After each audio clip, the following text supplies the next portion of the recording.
каяктан сен сулуусуң деп бийликти жөн эле өкмөттү сындай бербестен ушу азыр саясатка барам деп эсептегениме мен бир 2 жыл болду да. Мен кабарчы болчумун да. Азыр маршрутка же башка маселелерди чечүүгө билбейм, колуман келмеген эмес. Мен мынтип көйгөй көтөрүп атсам мага мындай коркутуулар болуп атат. Биз экөөбүз 2 жолго түштүк. Бир макала жазбай туруп өзүң журналистмин деп бай адам боло албайсың да. Эни карындаш дегендей эле мамиле, кесип баш кошуп, мен менен турмуш улайм деген кызга аябай кыйын болот да. Ошол журналистиканы бузуп атышпайбы?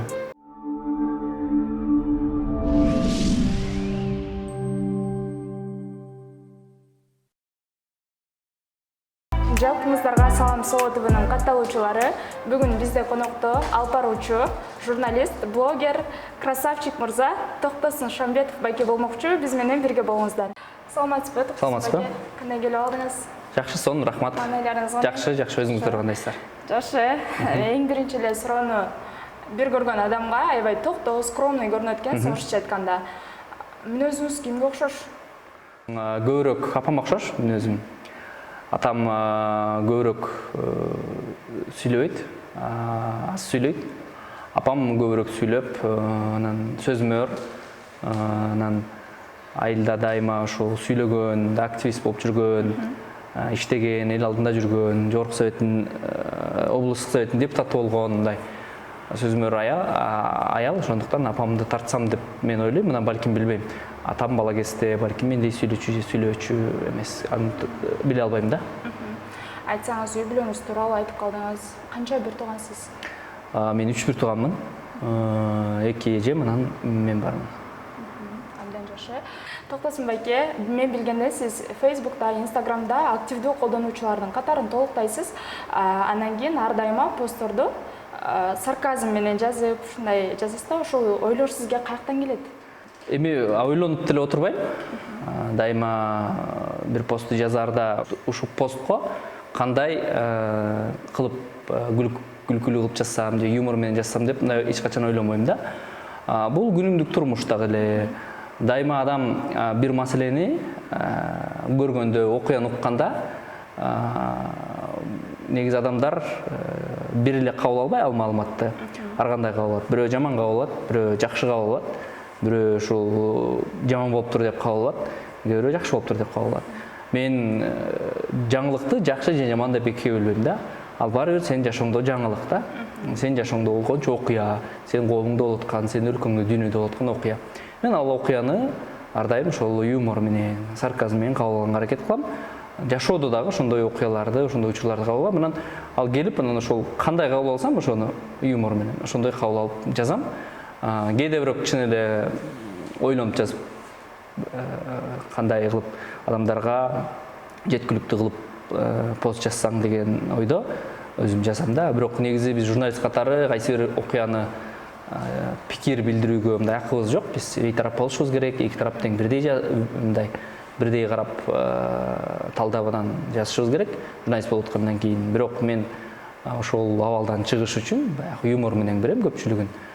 Бул мен жеке социалдык баракчам, ошон үчүн мен иштеп жаткан, мен иштеп аткан редакцияга кандайдыр бир терс же болбосо башка бир залаккас тийбеш үчүн мен өзүм баракчамда юмор менен ар бир окуяны жазып коем. Жашоодо дагы ошондой юмор менен кайсы бир кабарды, окуяны мындай кабыл алам да. Эң сонун. Баарыбыз билгендей эле саясат темасын аябай сонун түшүнөсүз да. Саясатка келсек, эгерде саясатка баруу жөнүндө сунуш түшсө, пландарыңыз барбы саясатка барайын деген? Буга чейин ушинтип ойлочумун. 25, 26, 27 жаш убагымда журналистиканы 30га чейин иштеп, 30тан кийин мамлекеттик кызмат же саясат же коомдук иш менен кетсемби деген максатым бар беле болчу. Ошол максатка дагы аракет кылып, эл алдына таанылып, ушул анан саясатка же бир кайсы бир тармакка кетсем деп ойлочумун. Бирок азыр 30га чыктым, 31ге.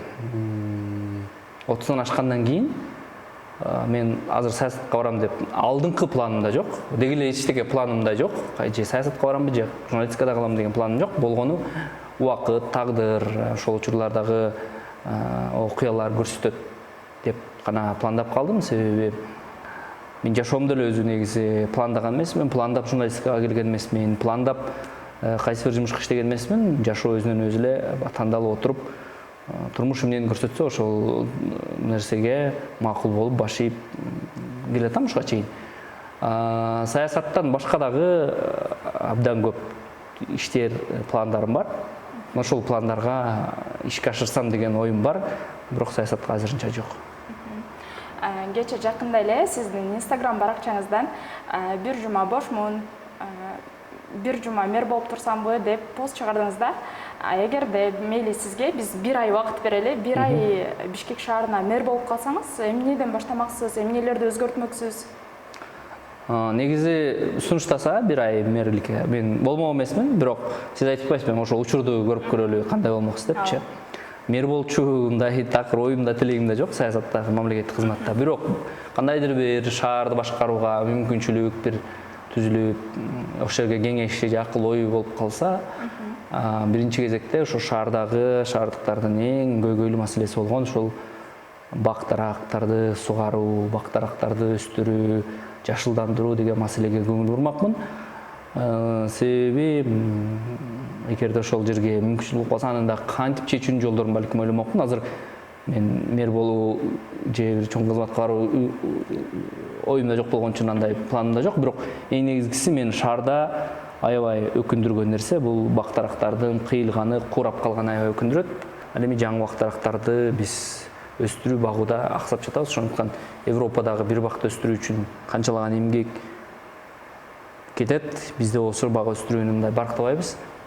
Кайсыл жерге барбасын ошо бак өстүрүүнү жолго коймокмун да. Ал эми маршрутка же башка маселелердин чечүүгө билбейм, мен колуман келмеген эмес болуш керек.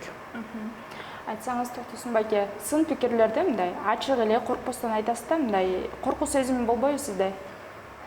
Көп журналисттер өзүнө чоңураак вазипаны алып алышат да. Мен журналист болсом, мен ушу коомду тазалап атам деп, мен коомду агартам, мен кайсы бир коомго мындай деп барам. Коомдагы ошолорго каршы сыяктуу, мен ушинтип иштеп атсам, эмнеге мени колдобой атасыңар деп паника кылып, соцсеттерге чыгып, өзүнүн жеке баракчаларында мына бул жакта жеп атыптыр, бул жакта бүтүп атыптыр деп мындай кыйкырып,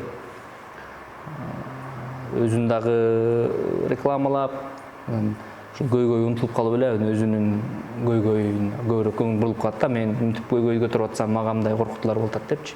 Журналист көйгөйдү айтса, чечүүчү жолдорун дагы айтыш керек. Ошон үчүн мен дайыма макала иликтөө же бир аналитика программаларымда жөн эле бийликти, жөн эле өкмөттү сындай бербестен, ушу жөндүү сунуш пикирлер айтылгандыктан себеби көбүрөөк коркпойм да. Себеби корко турчу деле бир көйгөйдү же бир айтып чыккан маселе болду элек. Себеби эл билген, эл көрүп жүргөн, элдин көкөйүнө тийип жүргөн көйгөйлөр айткандыктан аны уккан киши деле, ага тиешеси бар киши деле ага макул болуп чечүүчү жолдорун же болбосо кайсы бир сунуштап аткандыктан көп андай болбойт да. Ошон үчүн журналисттерге да көбүрөөк айтат элем, жаш журналисттерге.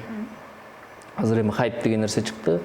Ушу мен курч болсом, мен кыйкырып бирөөгө суроо берсем, мындай кубалап мындай кылсам эле атым чыгат экен деген дагы жол туура эмес. Журналист ушул балким оор басырык токтоо болуп, көйгөй чындыкты токтоо менен деле, башка жол менен деле айтса болот экенин эми түшүндүм. Анда бул баракты жабалы дагы сөздү сиздин жеке жашооңузга өтсөк. Жеке жашооңузда кандай жаңылыктар болуп атат? 30-дан ашып калгандан кийин үйлөнүүгө баягы мезгил келди. Бардык жерде үйлөнүү, качан үйлөнүүң сеники кызык. Эми кыргыздарда ушундай да, адамдын качан үйлөнүп, качан үй бүлө күткөнү негедир билбейм да, кыргыздарда ушундай тегеретесине кызык боло берет да. Мен алдыда планым жок. Балким бирөөнү сүйүп калып же жакшы көрүп калып, же 2 айдан кийин, 3 айдан кийин, 4 айдан кийин үйлөнүп калышы мүмкүн, же болбосо 1 жыл, 2 жылда үйлөнбөй жүрө бериши мүмкүн. Эң негизгиси өзүңө жакын, өзүңө жаккан, жакын адамыңды издеп жүрөсүң. Анан жок үйлөнүшкө келип 32-ге чыгып калдым, 31-ге чыгып калдым деп үйлөнүп алган деп тура эмес көрөм. Бирөөнү жакшы көрүп калып, мындай күтүп жүргөн сыяктуу да сезилесиз да. Анан кийин акыркы убактарда Instagram баракчаңыздан дагы көп байкап калып атабыз. Сиз кесиптешиңиз Айгерим Акылбекова эже менен сүрөт киргизип эле бир нерсе болуп калса эле сизди жаза калышып эле Айгерим Акылбекова экөөңүздөрдү чогуу бириктире албай аткандагы көрөрмандарыңыз жок эмес. Айгерим экөөбүз 2 жыл иштегенбиз, андан кийин дагы бир проектте 2 жыл иштегенбиз, бир долбоордо, андан кийин Азаттык бир долбоордо, андан кийин Азаттыкта уже 5 жыл 6 жылдан бери чогуу иштеп келатабыз. Экөөбүздө эни карындаш дегендей эле мамиле, кесиптеш дегендей мамиле, дос, сырдаш дегендей мамиле бар, бирок мындай жакындашып же баш кошуу деген көп жолу айтканбыз. Бирок эми элдердин баардыгы жабыштыргандан анан кайра актанып жаза бергенден ооба деп кээ бирөөнө макул деп коебуз, кээ бирөөнө ооба деп коебуз, тамашалапчы. А бирок мындай чынын айтайын азыр. Эч кандай экөөбүздө үйлөнүү же кыз жигит болуу же жакын мурда кыз жигит болгон сыяктуу мамилелер жок. Эми муну мындай көп жерден деле айтпайм да, 1 жылдан ашып калды. 3-4 жыл сүйлөшүп жүргөн кызым бар болчу, анан биз экөөбүз 2 жолго түштүк. Анан баары бир 3-4 жыл сүйлөшүп жүргөн кызың менен болгон мамилелер, андагы окуялар, андагы сезимдер дароо унутулбайт да. Мен үчүн да. Ошон үчүн кайсы бир социалдык тармактардагы жакшы пост, сүйүү жөнүндө билдирүүлөр, сүйүү жөнүндө статустар көрүп калса, аны мен бөлүшүп коем да. Себеби мен баары бир өзүмдүн жашоомдогу кайсы бир сезимдерди, эмоцияларды ушул сен соцсет аркылуу бересиң да. Андан берип ошон үчүн бөлүшүп, ырларды, каргындай эмелерди бөлүшүп коем да. Бул ошондон болсо керек. Анан кээ бир ойлойт, ушул кызым балким кечке унута албай деп жүрөт. Эми 3-4 жыл сүйлөшкөн нерсени унутуп коюу бат эмес да. 1-2 жыл, 3 жыл, 4 жыл деп балким талап кылышы мүмкүн мен үчүн да. Эмне себептен 2 жолго түшүп кеттиңиздер? Азыр эми мен себебин айта албайм да. Себеби эки адам көпчүлүк түгөлөрү 2 жылга кеткен учурлар көп эле болот. Ошондойлордун бири биз болдук. Түшүнбөстүк болот. Биринчиден эки адам, мен өзүм аябай кыялым, өзүмдүн характерим, орусча айтканда, татаал киши, аябай татаал кишимин, анан ошон үчүн мени менен түшүнүшүп, мени менен сиңишип, мени менен жанаша кетүү өтө оор. Ошондуктан мен азыр айтам, балким менден күнөө кеткен, көп түшүнбөй койгом да. Балким себебин азыр мен айтуу билбейм да. Ошо эки адам түшүнүшпөй калдык. Жөнүндө келишпей калат да. Кыял жоругуң, кайсы бир пикирлериң, анан кызуугандуулукка мен да калдырам, ал да калдырат, ошентип анан 2 жолго кеткенбиз да. Азыркы учурда жеке жашооңузда? Жеке жашоомдо жок. Эч ким жок. Эч ким жок. Бойдок кыздардын кулагына. Эми мында карап жүргөн, байкап жүргөн кыздар бар. Алар да балким анан алардын дагы сезими менен, алардын дагы мамилеси менен эсептешиш керек да. Балким сага жагабы, сен ага жагасың, жакпайсыңбы? Ойлоносуң, анан ошон үчүн мен айтпадым да, мен характерим, кыялым абдан оор болгондуктан мени менен баш кошуп, мени менен турмуш улайм деген кызга аябай кыйын болот да. Ошон үчүн анан мен аябай мындай токтоо эмес, дайыма шар жүргөн, дайыма активный жүргөн адам катары мен түшүнүш кыйыныраак. Ошон үчүн ошого дал келген, ошол ага мен дал келген адамды издеп, мен мындай активный издеген жокмун, каякта бар деп. Түш болуп калса түш болуп калды. Сөзсүз Кудай жар менен жаратат да.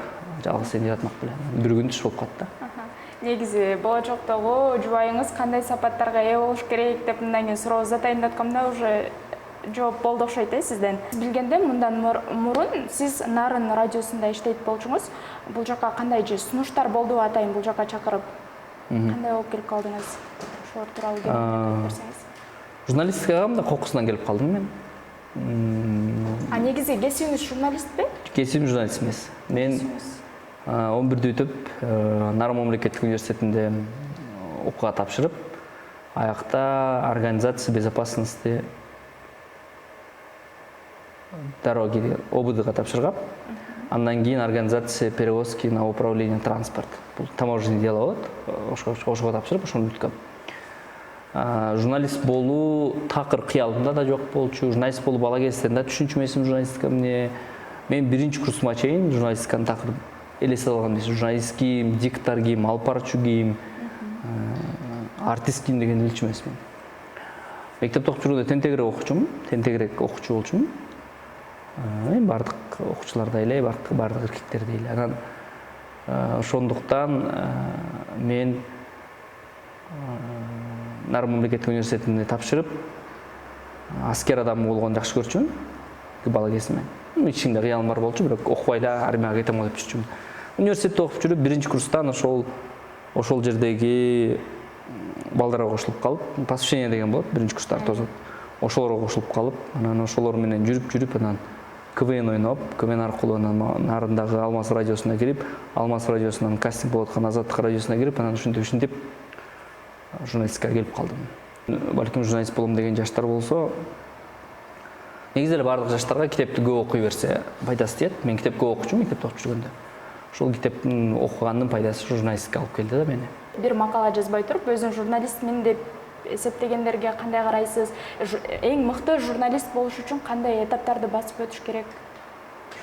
Өзүмдү журналист деп самаганым, эсептегениме мен 1-2 жыл болду да. Мен кабарчы болчумун да. Азыр деле өзүмдү кабарчы деп көп жерге барган үчүн тааныштырам да. Мен Азаттык радиосунун кабарчысы деп. Бүгүн салттуу журналистика менен блогерликти, интернеттеги ошо влог тарткан экөө аралашып калды. Дүйнөдө блогерлик биринчи кетти. Блогерлер журналисттер менен тең эле аналитика жасап, иликтөө жасап, ошол теледен чыккан, радиодон чыккан журналистиканы оозуна өтүштү. Кыргызстанда журналисттер бар, бирок журналистика жок да. Себеби Кыргызстанда эркин журналист болууга биринчиден өзү сапаттуу контент жасап, аны YouTube'дан же башка жерден сатууга мүмкүнчүлүк жок, медиа рынок аз. Сөзсүз барып ал мамлекеттик же бир жеке менчик телеканалга иштейт. Ал телеканалга иштегенден кийин сөзсүз ал жерде кайсы бир багытты, кайсы бир саясатты карманууга туура келет. Эми Кыргызстанда эл аралык журналистиканын медиасы болгон 2-3 эле медиа бар, Азаттык, BBC сыяктуу. Булар болсо дүйнөлүк эрежелерди кармайт журналистикада. Ошол так болушун керек, акыйкат болушун керек, бейтарап болушун керек депчи. Ошондуктан булар чоң мектеп, башка журналисттерди, башка журналисттер каранып түздөнө турчу чоң мектеп. Мен өзүм айткан жокмун, ошол Азаттык иштеген башка, BBC'де иштеген башка журналисттерди деп атам. Түздөнө турчу мектеп. Ал эми жеңил-желпи жазып, макала жазып, мен өзүм журналист дегендердин ал эми өзүнүн айбирине коюш керек. Себеби эл, журт, башкасы көрүп турат. Бүгүн журналист болушу мүмкүн, эртең журналист болушу мүмкүн, аркы журналист болушу мүмкүн, бирок алар андай нерселер көпкө журналистикага турбайт. Же саясатка кетет, же башка жака кетет деп өзүнүн атын таанып алып мындан ары кетет да. Ошон үчүн аны эл ошол 1-2 макаласы менен таанып, андан ары башкасы менен тааныйт, ошентип өзү электен өтөт да. Аларды чыкпа, же тыйып, же бир нерсе кылып, эч качан энергия коротуп, же бир нерсе коротуп кереги жок. Өзү эл, көрөрман өзү түзөйт. Бирок дейин десең, көрөрмандар дагы кээде берген деле күлө берет. Бизде медиа сабаттуулук деген жок. Чыпкалап маалыматты кайсы туура, кайсы туура эмес экен дегенди эл да көбүрөөк билбейт. Калың катмар. Биз ушул көпчүлүк жаштар, жаш журналистикага келген жаштар, же болбосо ошо блогерлер, биздин 2 вазифабыз бар. Биринчи ошо журналистика, аны өркүндөтүү, экинчиси ошо элге дагы медиа сабаттуулукту үйрөтүү. Фейк маалыматтарды, жалган маалыматтарды, каралоо маалыматтарды жакшы маалыматтардан айырбаштоо вазифасын бирдей алып барыш керек. Бул биздин миссиябыз да. Журналистика менен кошо ошону дагы элдерге үйрөтүш керек. Мен дайыма ошол айрым университеттерге, Бишкектеги университеттерге лекция окутам. Студенттер чогултуп, ошондо дайыма айтып берем. Бүгүн журналистиканын эмеси бузулду. Салттуу журналистика бир аз калып кетти. Блогерлик, мына сиздерде болгон журналисттер, ошо теле, радио, гезит жаза алган программаны жасап, бизге окшогон, башка окшогон журналисттерге көрөрман тартуулап, үнүбүздү угузуп аткан бул жакшы нерсе деп эсептейм. Ошон үчүн тыюу салуу жок. Борбор Азияда, бизде, ошо Кыргызстанда бир аз сөз эркиндигине эркин. Ошон үчүн каалаган адам өзүнүн контентин берсин. Бирок адамдар өзүлөрү тандап алат, кайсыны көрүштү. Өзүңүз айтсаңыз, журналист катары кайсыл журналисттин дүйнөлүк болсо дагы кайсыл журналисттин берүүлөрүн көрөсүз? Мисалы үчүн Орустардын журналисттерин көп көрөм. Анан кыргыздардан кесиптештеримдин журналисттердин журналистика кантип эмне кылып атышат көрөм.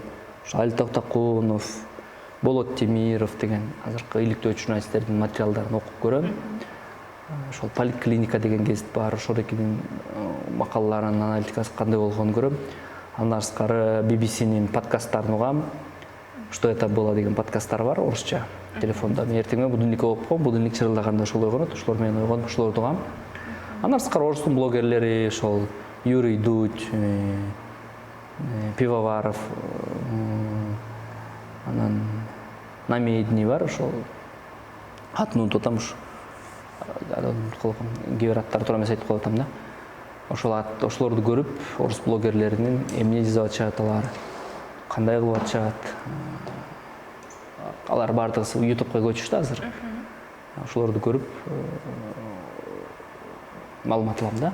Алар кандай берип атат маалымат. Мына ушу дүйнөлүк BBC-нин маалыматтарын көбүрөөк окуйм. Колуман келсе чет өлкөлүктөрдү окуйм, бирок кээде убакыт жетпей калат. Алар болсо интернетте бар. Ошолорду бир сире окуганга туура келет да. Келечекте буюрса журналист болом деген жаштарга кандай кеңештериңизди бересиз? Кыргызстанда журналистикага барам десе, бир нерсени билиш керек. Бай адам боло албайсың да. Бай адам боло албайсың, байый албайсың. Журналистика менен Кыргызстанда байый албайсың. Кээ бирлер журналисттер жүрбөйбү, бай эле, байлыгы дагы бар, карьерасы дагы бар. Аларга кандай? Ошол журналистиканы бузуп атышпайбы? Алар буйрутма менен материал жазап, акча менен бирөөнү каралап, акча менен бирөөгө адвокат болуп, таам алып белекке, машина алып белекке, ошолор журналистиканы талкалап атпайбы? Демек ал журналистика эмес, ал ошол пиар адис деп койсок болот. Ошол пиар адиси да, бирок журналист эмес. Ошон үчүн ошону журналистикага барчу адам чечиш керек. Мен журналист болом десе, анда демек кедей жашаганга дагы мен барга, токко, ачка даяр болуп журналистикага барам. Жок, мен ушул пиар адиси болом десе, балким журналисттер азыр пиар адис болгонго чукул да, пиар адис болуп кетиш керек да. Анда өзүнүн заказ алып, мен могуга мону буйрутма кылып мактап жазып берем, мону сага пиар кылып берем деп өзүнүн акчасын алып кетиш керек. Журналисттер түйүнөн эле ошону тандаш керек. Мен мындай болом, же мындай болом деп. Эгерде журналист мен атактуу болом, мен бай болуп акча табам деген максат менен келсе, ал журналист боло албайт. Сын пикирге көз карашыңыз кандай? Сынды кандай кабыл аласыз? Орусча айтканда самоирония деген бар. Орусча сөз. Өзүнүн кемчилигин көрө билүү, өзүнүн кемчилигинен күлүү деп которуп койдум мен. Мен ушундай адаммын. Мен өзүмдүн кемчилигиммен, мен өзүмдүн ишти кыла албай атканыман, мен өзүмдүн чалынып кеткенимди дайыма шылыңдай алам да.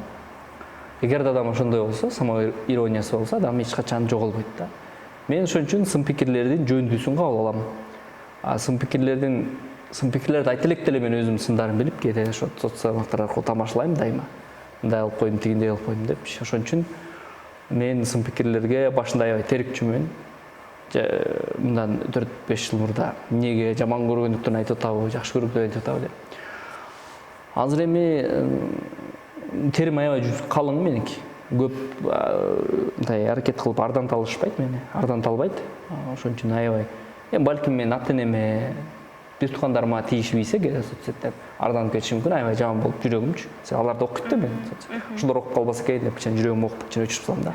Эгерде мага тийишсе, мен келбетиме, мен ишиме, материалыма же башка эмеме тийишсе, мен эч качан арданбайм. Өйткөнү эми иш кылып атсаң сындайт, иш кылбасаң, ишти кылбасаң сындабайт деген эле нерсе менен жөндүү сындарды кабыл алып, мындай кылыш керек экен деп коем.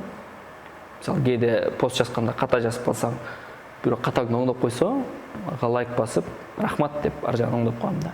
Аны акырын өчүрүп коюп анан өзүң катаң оңдоп коюп эмес, ошол катаң оңдоп аткан кишиге дагы лайк басып, ага да жагымдуу кылып, бирөөнүн катасын оңдодум кылып коем.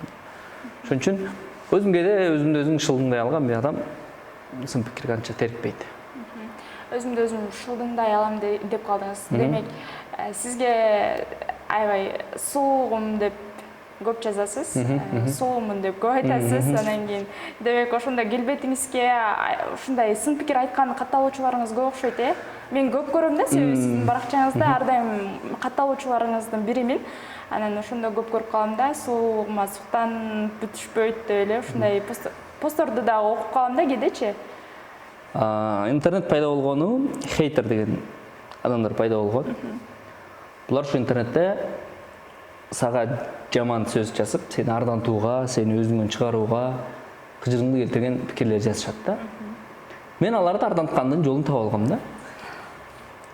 Мен аларды ардантам да. Мен анча сулуу эмесмин. Бирок мен сулуу деп жазсам, алар жини келет да. Деп анан дайрекке толтура жазышат. Өзүң каяктан сен сулуусуң депчи. Мен ошого кыжырын келтириш үчүн жазам да. Алар аябай кыжырданат, аябай кыжыры келет, алар жини келет, ушучу. Анан ошону жазам да мен дайымачы. Жазсам, анан алар кыжырданып, мага жооп жазышат. Бул биринчиден хейтерлер сенин акыбатыңды көбөйтөт, Инстаграмда эмеңди көбөйтөт, баягы Инстаграм алгоритми бар да, акыбатынча. Экинчиден ошолордун да мен жиннетем, ошондой сөздөр менен жиннете берем да. Мисалы, аттарын айтпай эле коеюн, айрым бир эли аябай жаман көргөн саясатчыларды кыргыздын патриоту деп сарказм менен жазам да. Десең алар түз түшүнөт да, бул каякта кыргыздын патриоту деп ага жазып, сен ошонун патриот дейсиң деп баягы андан комментарий улам кетет. Ошентип адамдардын мен хейтерлерин жиннетигенин жакшы көрөм да. Демек, контентиңизди өстүрүү бир жагынан хейтерлерди жиннетем ошентип. Негизи 10 жылдан кийинки токтосунду кандай элестетесиз? Такыр белгисиз. 20 жашымда таптакыр мындай болом деп ойлогон эмесмин. Бирок 10 жылдан кийин 40 жашымда кандай болом деп такыр оюмда жок. Кээ бир айтып коет го, план коюп жашаш керек, 3-4 жыл. Мен көп план койбойм. Кудайдын жазганы, Кудайдын буйруганы деп. Бирок мүмкүнчүлүктү колдон чыгарганга аракет кылам. Кайсы бир мүмкүнчүлүк келип калса, ошол эркини колуман чыгарбай кармап калууга аракет кылам. Болбой калса болуп калды, болбой калса, мисалы, азаттыкка келип калганда, ошо кастинг болуп калганда, ошо мүмкүнчүлүк да, ошолорду колдон чыгарбай кастингге катышып, азаттыкка келип калдым, болуп калды. Болбой калса, болбой эле калмак, балким нарында же башка бир тармакта жүрмөкмүн. Ошол сыяктуу да кийин келечекте адамдарга мүмкүнчүлүктөр ачылат. Ошол мүмкүнчүлүктөрдү колдон келишинче аракет кылып кармап калам. Эгер ал аракеттер болбой калса, болбой калды, болуп калса болбой калды. Самурайлардын жакшы жашоо философиясы бар. Алар план койбойт, алар алдыга гана басат деп коет. Аларда бир гана жол бар деп коет. Ошол сыяктуу жол бар. Жол тайгак болот, бурулуш болот, баткак болот, жаам болот. Ошол жолдордон өтүү, ошол жолдордон басуу, анан жашооңдо адам болуп дайыма сакталып калуу да. Кандай кырдаал болбосун. Менин максатым ошол да. Чоң пландарды коюп, мен саясатка барам, депутат болом, президент болом, же бизнеске кетип бизнести өркүндөтөм, же бир башка кылып ийем деген чоң пландарым жок.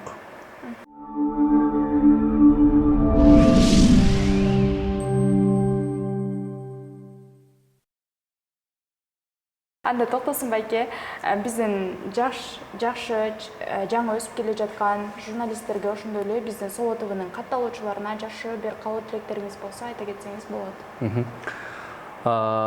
Жалпы Соло ТВ каналына чоң рахмат айтам биринчиден. Соло ТВнын каналынын катталуучусумун мен дагы. Ушул Соло ТВ башка телеканал, башка ошол сын үйлер менен атаандаш эле ошо Кыргызстанды маалымат менен камсыздоо болуп келатканына мен аябай сүйүнөм. Себеби чет өлкөлүк биздин мигранттар көпчүлүк ушул жерден клип, кино, адамдардын бейнеси, алып баруучулар менен, атактуу адамдар менен интервьюларын көрүп, Кыргызстан жөнүндө кабардар болуп келатат. YouTube канал иштетиш, аны өркүндөтүш, аны көбөйтүш, кармап туруш канчалык эмгек экенин билем. Ошон үчүн жалпы жамааттарга ийгилик каалайм. Мындан ары өркүндөтүп кетерле демекчимин.